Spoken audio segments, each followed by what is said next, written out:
Jason and the Golden Fleece and Arachne the Spinner. By Geraldine McCaughrean, illustrated by Tony Ross. Jason and the Golden Fleece.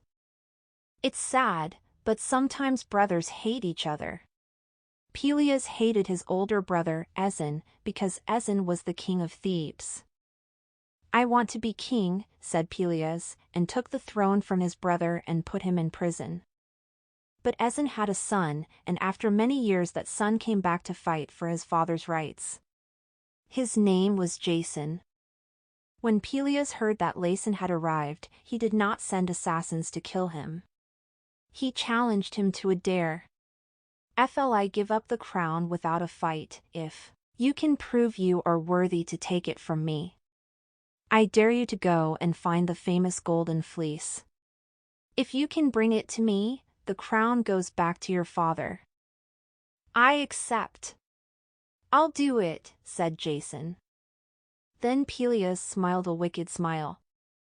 For he knew that many had tried to take the fiercely guarded Golden Fleece belonging to King Yeats, but none had lived to tell the tale. Jason's first task was to search out the finest shipbuilder in the land. "Build me a ship finer than any that ever sailed the seas. I'm going in search of the Golden Fleece." "But they say the fleece is guarded by a dragon that never sleeps," whispered the shipbuilder. "Then I must put that dragon to sleep forever," cried Jason. He called his ship Argo, which means swift, and he mustered a crew from all the heroes of the world and called them his Argonauts. But when he climbed aboard, he did not even know where to start looking for the Golden Fleece. Resting his hand on the wooden figurehead carved from a magical oak tree, he could feel a throb, like a heartbeat. Suddenly the figurehead turned, and the carved eyes opened, and the carved mouth spoke. "King Phineas will tell you where. Ask poor Phineas." Phineas was old and blind. He had chests full of robes and larders full of food. But when Jason and the Argonauts visited him, he was as thin as a twig and his clothes hung in rags. Servants brought delicious food. But no sooner was the table set than in through the window swooped a flock of hideous birds, their claws snatching, their wings clacking. They had women's heads, with flying hair and munching mouths, and they stole the supper out of the very hands of the Argonauts and slashed at their faces. "The harpies! Shelter under the table, sirs," cried King Phineas. "You'll be safer there." But Jason drew his sword and cried, "Up, men, and fight." He and his crew fought the harpies until feathers and hair fell like snow. The creatures beat at Jason with their leathery wings, but he cut them out of the air with his sword and jumped on them with his 2 feet. At last the harpies fled shrieking across the rooftops and out to sea, never to return. Jason filled a plate with food and set it in front of the king.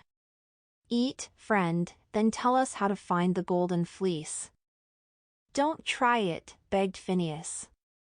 "The fleece hangs in the land of Colchis, beyond the clashing cliffs. Think of that and tremble." "Tremble? I tremble?" "Ha!" said Jason grandly. And he gathered his men together and the Argo set sail for the clashing cliffs. But the cliffs were a terrifying sight. 2 walls of rock, on either side of a narrow strait, crashed together like cymbals. Fire streamed down and sparks flew up, while boulders plunged into the churning sea below. "We shall be ground to dust," cried the Argonauts. "No! Watch the seagulls, men," cried Jason. "They know when the way ahead is safe. Lean on your oars, and follow the gulls." And between one clash of cliffs and the next, the Argo sped through, swift as the darting seagulls. Soon they had reached Colchis, land of the Golden Fleece. The next day Jason presented himself to the king of the island and told him his story. "I must have the Golden Fleece, it's my destiny," he said. The king's lip curled. "Well, of course I shall let you take my Golden Fleece, but the soldiers who guard it might try to stop you." "Ha ha! Out of his deep purple pockets he pulled handfuls of sharp white teeth. Dragon's teeth! He tossed them in among the Argonauts. As each tooth touched the ground, a warrior sprang up, bristling with weapons. Soon these soldiers outnumbered Jason's men 100 to 1. We fought the harpies, didn't we? Cried Jason to his men. Surely we can knock out a mouthful of teeth. Kill them, the king raged at his dragon-tooth army. But soon there was no army left to hear him. The Argonauts had wiped it out.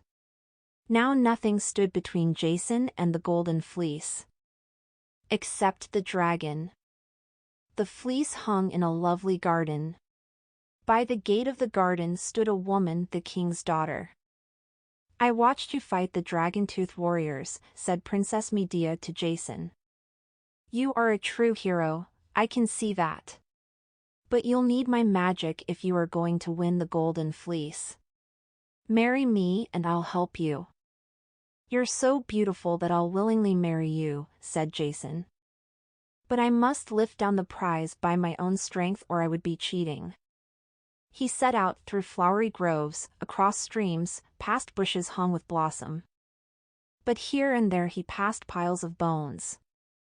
Other heroes had entered the garden before him,